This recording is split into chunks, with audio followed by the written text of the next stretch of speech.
Eastern Illinois head coach Chris Wilkerson, team coming off a conference opening loss against Lindenwood this past week. They're back in action, hosting number 13th ranked Southeast Missouri this weekend. So, Coach, just some general thoughts on your team, and we'll go to some questions. Yeah, thanks, Kyle. I was proud of the guys' effort. Again, it was a super tough result. Our start was pretty quick, and we did some good things in the first half, but obviously couldn't sustain any drives in the second half and allowed way too many explosive plays. And so, while we're frustrated, hey, there's no time to rest. We're certainly on to a very talented, well-coached, hard-nosed SEMO football team this Saturday. Thanks, Coach. We'll go to some questions. Barry, I know you're here with us. Go ahead with what you got. Hi, Coach. Good morning. Good morning. I wanted to ask you, do you feel like your offense took a step forward on Saturday? Yeah, it was our best. It was our best complete, offensive performance of the season. First downs, total yards. Pierce got going a little bit. We had MJ established. We did about everything we wanted to do except for finish some drives with points in the second half, and certainly the two drives that culminated in missed field goals, didn't help our cause any. So we left a lot of points out there, but we possessed the football. We ran a season high total number of plays, and that's something we've got to continue to try to do. We need to possess the football, and we need to finish and sustain some drives. You talked a little bit about that, about kind of possessing the football. Does that come down to third downs for you, or does it come down to every down offensively? Every down. We were more efficient on first down on Saturday than we've been all year. And so, our third down efficiency still wasn't great. It was better early in the game. But it all comes together. We've got to do a good job on first down. Hey, if you get yourself in second downs and you can convert, great. If not, you got to put yourself in third and manageables. We certainly don't want to be in those third and longs, extra long situations. Those are really tough to get out from underneath. We did have some drive killer penalties early in the game. 6 penalties in the game is too many. And we put ourselves behind the sticks right now. That's not a good situation for our offense. So a lot of things to correct, but no time to rest. Hey, we've got to focus on SEMO now. Joseph Solomon is the kid who's played both guard spots for you, and I wanted to ask, he's obviously got some history with EIU, with his brother playing there. What has Joseph added to this group? And I know he came in kind of summer for you. How has he been able to kind of jump right in and get some playing time? Yeah, no, Joe's brother certainly played here at EIU, and he had some familiarity with our program. Was a guy in the portal that we had targeted, and was a great fit for us. He's a real tough young man. I mean, he really fights really hard. It took him a little bit during the camp to kind of get comfortable with what we were doing terminology wise, but Coach Canova's done a phenomenal job with those guys. And Joe's been a great addition to the group. Just not only his mentality, but the way that he plays and how he interacts with the guys. So he's been a great addition to our program. Size-wise, he obviously fits the bill. Could you tell me a little bit about his skill set and what he does well? Yeah, again, he's a physical guy, and he's going to stay after you.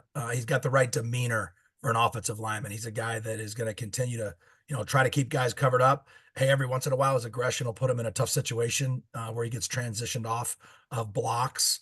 But again, he's done a great job for us. We're super excited to have him, and I look forward to him continuing to improve. You faced a veteran quarterback last week, and this week here comes a guy with 40 games of experience as a college player. What does Paxton DeLaurent do well, and what impresses you about him? Yeah, Paxton does everything well. He's probably arguably the best quarterback in FCS right now. He gets the ball out of his hands extremely quick, knows exactly where to go with the football. If you take away the initial read, he comes to read 2 or 3, and he's extremely accurate, has great anticipation. He can run. He's a capable runner. He can extend plays in the pocket. And certainly even in short yardage, they use him as a willing participant in the run game. And he's tough as a boot. The kid's got a sully. He's got a shoulder brace on his non-throwing shoulder. And, he epitomizes SEMO football. He's got great toughness and great skill. Coach Tukowitz has done a phenomenal job assembling a group of guys that play their tails off. And they're very talented, but they play extremely hard. They're physical, and they're leaving no stone unturned right now. They're playing very, very well offensively. Certainly they found the new running back to replace Gino with the freshman, Peyton Brown, who's big and rugged and fits their offensive personnel or personality. And then Paxton's got weapons all over the place. The tight ends do a phenomenal job blocking. They also catch the ball very well, but the wide receivers outside, I mean, it's going to be a huge challenge. 6'5" and 6'7". They catch the ball, they double catch the ball, they'll tip it to themselves. They're fast, explosive. And then up front on offense, the offensive line, those guys are big and physical and again, play extremely hard. they stay after you. They'll block you into the sideline if you don't get off the blocks. So we're going to have our hands full. Yeah. Last week, Elijah Tolbert decided to leave the program. Can you tell me how that impacted your defense, both against Lindenwood and going forward? Yeah, no, I really don't want to talk about anybody who's no longer with our program. We're just focused on SEMO going forward. Okay. Phoenix Porter has had 2 back-to-back games where he's been really solid. Can you tell me about Phoenix's contribution? These guys played a lot for you. And what Phoenix brings to this defense. Phoenix is a great young man. Again, this is a guy that's got high energy, high intensity. We say sometimes he's kind of on the edge. He's a wild card.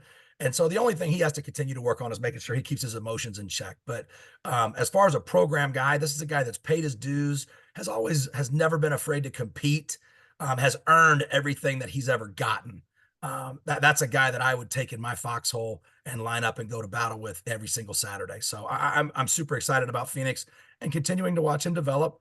And he has, again, stayed the course, overcome injuries, continued to compete, and had every excuse or reason to potentially look to do something else or go somewhere else. But there's no way he'd take the easy way out. That's the kind of kid he is. So I'm excited to have him as a member of our program. I wanted to ask you, you mentioned the 2 big receivers for SEMO. Is there anything that you can take from Caldwell's performance on Saturday facing a big receiver and kind of, transfer that over? Is there any lessons that your secondary guys may have learned from facing big receivers like that? Yeah, there's a ton of lessons. Again, as a coaching staff, there's some things that we need to do to try to help those guys a little bit, take the bullseye off of their chest. And, our doubles weren't played properly. We've got some stuff that we've got to clean up on our end to try to help our guys. But I know that they'll give us effort, and I know that they'll be ready to compete this Saturday. Great. Appreciate your time, Coach. Thank you very much. Yeah, thank you. That's all I got for you then this morning, Coach. Appreciate it. Best of luck this weekend. We'll talk to you again next Tuesday. Thanks a million, Kyle. Go Panthers.